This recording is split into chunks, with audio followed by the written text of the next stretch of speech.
हम दोनों यही हैं युवराज। अब तो वो राज्य नहीं रहेगा कुलगुरु, जिसका मैं युवराज था।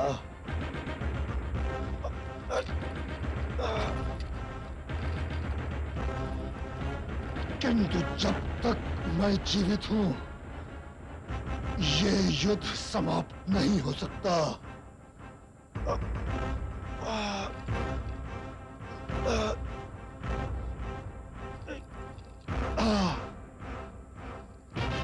मैं गुरुपुत्र अश्वत्थामा को प्रधान सेनापति नियुक्त करता हूं।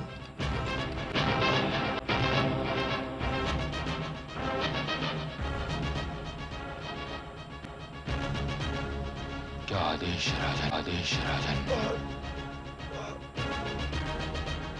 मुझे पांडवों के कटे हुए शीश दिखला दे अश्वत्थामा। मैं तब तक किसी न किसी तरह अपनी जीवन की डोरी को पकड़े रखूंगा। किंतु अब मेरी बाहों में उतना बल नहीं रह गया जितना हुआ करता था। अतः मैं जीवन को देर तक पकड़कर नहीं रह सकता। चिंता न करो राजन, मैं इसी समय आक्रमण करूंगा। मैं इसी समय आक्रमण करूंगा। इस समय? ये तुम क्या कह रहे हो? तुम युद्ध की मर्यादा का उल्लंघन नहीं कर सकते। जब वे युद्ध की मर्यादा का उल्लंघन कर सकते हैं, तो मैं क्यों नहीं कर सकता? क्या आप भूल गए कि उन्होंने किस प्रकार छल द्वारा मेरे पिताश्री को निहत्था करके मारा था? और क्या आप उनकी कपटी रणनीति के इस प्रतीक को नहीं देख रहे? बहुत पीछे छोड़ा है। पांडव मेरे ऋणी हैं और उन्हें अपने शवों से मेरा ऋण चुकाना पड़ेगा। मुझे आज्ञा दो मित्र। विजयी भव। अतः मैं जीवन को देर तक पकड़कर नहीं रह सकता। चिंता न करो राजन, मैं इसी समय आक्रमण करूंगा। ये मेरा युद्ध है, किंतु आप दोनों से मैं आशा अवश्य करता हूं कि आप यहां से किसी को भागने का अवसर नहीं देंगे। ये युद्ध दुर्योधन की पराजय पर समाप्त नहीं होगा। ये युद्ध समाप्त होगा एक सन्नाटे पर, एक शून्य पर।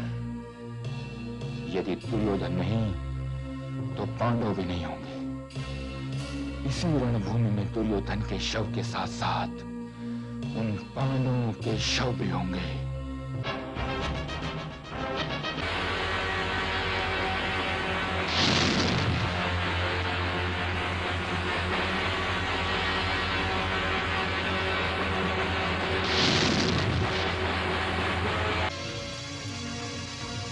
अश्वत्थामा का वध असंभव है कल्याणी। उसके पास अमर होने का वरदान है। किंतु हम उसे तुम्हारे पास ले आते हैं कल्याणी। फिर तुम जो चाहो उसे दंड दे देना। द्रोण पुत्र को दंड दे देना। अश्वत्थामा, तुम एक अति घिनौने व्यक्ति हो, जिसका स्पर्श कीचड़ को भी मैला कर देगा। गर्भ में ही हत्या कर सकते हो तो उसे कोई जीवित नहीं कर सकता। ये वासुदेव कृष्ण उसे जीवन दान देगा और तुम समय की चरम सीमा तक पृथ्वी पर अपने कभी न समाप्त होने वाले जीवन का शव उठाए भटकते रहोगे, अकेले अपने इस घोर पाप का बोझ उठाए संवेदना के स्नेह लेप के लिए तरसते हुए अश्वत्थामा। और आज तुम तो सिर्फ जरिया था। वाद नहीं देंगे गंगापुत्र? नहीं। विजय, पराजय, सफलता। लक्ष्मण।